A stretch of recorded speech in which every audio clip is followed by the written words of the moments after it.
You ask Tiger to solve. This deals with linear equations with one unknown. The final result is x equals 6. Let's solve it step by step. Group all constants on the right side of the equation. Subtract 3 from both sides. Group like terms. Simplify the arithmetic.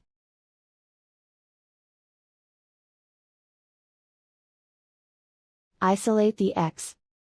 Multiply both sides by inverse fraction 2 over -1.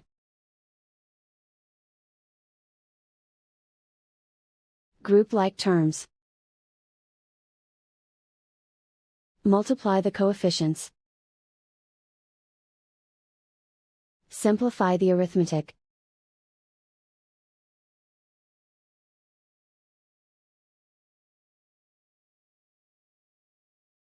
And so the final result is x equals 6.